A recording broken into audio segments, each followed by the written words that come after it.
Hey, it's James Lynch. Former UFC bantamweight champion Aljamain Sterling chimed in on the controversy at UFC 321, which resulted in Tom Aspinall keeping his belt over Ciryl Gane after some eye pokes. Here's what Sterling had to say, and this is a little bit surprising coming from Sterling, and I'll explain why in a second here, but this is a 2-minute clip courtesy of Championship Rounds, grabbing the clip from Aljamain Sterling's YouTube channel. Let's go have a listen. I think the topic of the hour, as with everybody, is Tom Aspinall versus Ciryl Gane and what actually happened. Was he milking it? Was he using his best Aljamain Sterling acting attributes to take home the gold? Now, I know y'all think I'm going to be on the side of Tommy, but I'm not.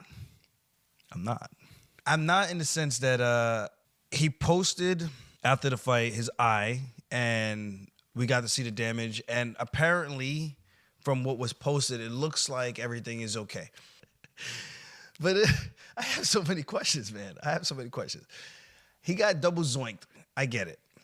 But the one that got zoinked the worst, like where it looked like the nail, the middle finger went in a little bit further. He wasn't even complaining about that eye. He was complaining about the other one, which would look to me on camera, the right eyeball. Mind you, the reason why I think this does not look good, and I'm going to just say it straight, Tommy Aspinall was losing that fight. Right away, the guy is saying, I can't see.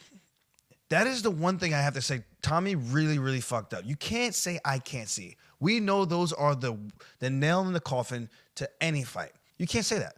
So if you actually want your 5 minutes to try to recover, to see if you can stay in the fight, you can't use those words. Just say, okay, let me take my time to see if things get better. If guys want to compete, that's what they say. I got illegally kneed, blasted in the head, and I got destroyed on social media for a year and a half. I'm sitting there on the ground and I go, just, give me my time and I'll see if I can recover. And now you have this where it's just like, I straight up can't see. I do feel that watching the fight, there's something to be said that the fight looked like it was starting to get tough. And for those things, it makes me question it. Do I question Tommy and his integrity? No, but I think it makes me question, like, did that hurt as much as you said it did? It makes me wonder. So, Aljamain Sterling chiming in. Now, look, I don't have a problem with another fighter giving an opinion like this. That's totally fair. Again, Sterling's a guy that's been a champion. He's been in there with some of the best. I don't have a problem with a fighter doing this. It's just, of all people, Aljamain Sterling is really going to play this card that, well, it looked like the tide was turning. It was a 1-round fight. May I remind you, his fight against Petr Yan, the one that was actually longer than this fight was, he was losing. Go look at the significant strikes. I can't show you the footage. I wish I could show you highlights. That was UFC 259, and Sterling did get crucified for this. I will give you that. But check this out. First round, Sterling was ahead. Actually, he wasn't ahead. It was more, as far as strikes landed was more Sterling. Sterling's in blue here. Petr Yan's in red. We go round by round. You can see here, Sterling did well the first 2 rounds. After that, round 3, Yan was Yan's, and then round 4, Yan was ahead. So if anything, like of all like reasons to get out of a fight, you could see the tide was turning in this fight. So this is where I lose a little bit of interest here with Sterling's opinion, because of the fact that he's sort of not the one to talk about this. He did something similar in his fight. In fact, his was worse in my opinion, because the fight actually went longer, in my opinion. You could see the tide was turning in the fight. Now, granted, anything can happen when it goes to the judges here, but you look at that 4th round, 32 strikes compared to 24. I think anyone watching that at home, and again, if I could use the highlights, I would.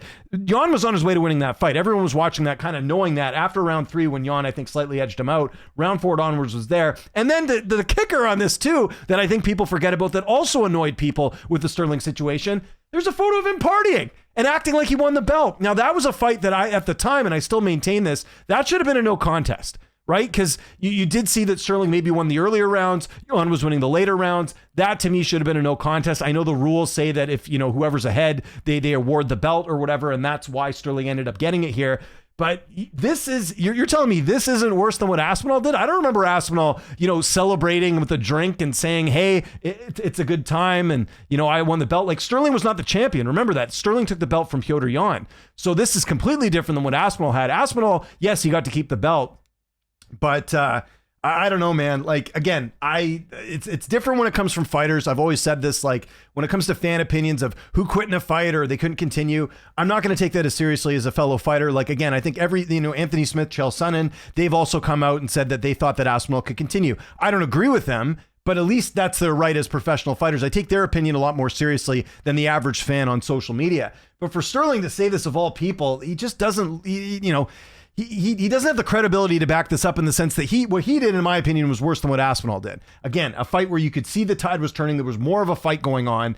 Aspinall's fight was one round. Like, again, does Aspinall just say there's no chance I'm winning the fight? Now, I'm not going to deny that Gane was ahead and Gane looked better. I've talked about that before. I think had the fight gone on, Cyril Gane probably was going to win that fight. I don't think there's an issue there, but Cyril Gane also cheated. Poking someone in the eye is cheating, right? The same way that Petr Yan landing that illegal knee, that's not the proper thing. I think both should be, again, no contest, I think is what should have happened in this. Sterling would have saved himself a lot of grief that the party leaves out, as if he wasn't celebrating, wasn't holding the belt, all that stuff. Again, I know this is a screen grab from a video, maybe a little bit deceiving, but I do remember there being photos. At the very least, if you want to fight by DQ, should you really be going out there and partying? Probably not. So where's the footage of Aspinall going out and doing shots and partying and all that? I haven't seen that. I see a guy that's upset. His boss just threw him under the bus. Aspinall's out, not out, acting like this is a legit win. It was a no contest anyways, but it's just one of those things where, I think that of all people to say this, it's like, come on, man. Like, again, Sonnen and Smith, I understand Smith had that situation with John Jones where he could have given up in the fight and won the belt. Remember, John Jones landed an illegal shot in their title fight. He could have said, hey, I'm done and I'll take the belt, and fans would have rioted probably. They would have been super upset. But Sterling he got the win, he got the belt. Like, if Sterling, in an alternate universe, if Sterling had, Sterling mentions I couldn't continue and I got a bunch of flack. Okay, don't hold the belt around your waist. That wasn't a legit win. That would have saved a lot of headache. So that's where, again, like, I like Aljamain Sterling. I was a guy that was kind of defending the whole, people like just being obsessive over him about the situation. But now you're kind of saying the opposite. Like, that's fine if that's his opinion, but at the same time, like, you did something worse, in my opinion, than that. That's what I think here. So again, I don't mind fighters sharing their opinions about stuff and all that, but man, Sterling, like I said, the tide was turning in this fight. I don't think you were going to win this fight. And then you're out celebrating. Like, again, I don't see Aspinall doing that. What we got to do is we got to see this rematch with Gane and Aspinall, and then we can really get a conclusion on this, because I feel like it's still open-ended. I understand the people who think that Gane's going to beat him in the rematch. I also understand the people being like, hey, you know what, Tom, this happened. Maybe he can go out there and have a better showing. I can accept all those things. But yeah, this whole idea that, like, Sterling is like the voice of reason in this situation. It's like, no, it's the last person to talk. It's like, cigarette smoker and endorsing, anti-cigarettes or whatever, same sort of thing. Like, it's someone that just, of all people on the UFC roster, Aljamain Sterling's the last person who should be saying that Tom Aspinall couldn't continue anymore. So that's my thoughts on it. Bad take here from Sterling. I still like Sterling. I'm not hating on him, right? I don't agree with him here. I don't think he's one to talk with what happened with his situation a couple years back at UFC 259. So I want to know what you guys think in the comment section below. I know there's going to be people who agree with Sterling, feel like, Aspinall should have continued and all that different stuff. I'm not talking about that, but at the very least, to even the people who think that Tom quit, do you think Sterling has a right to say this? I don't. I think his situation was far worse. Follow me on Twitter, TikTok, Instagram, @Lynch on Sports. My name is James Lynch. Thanks so much for watching, and I'll see you next time.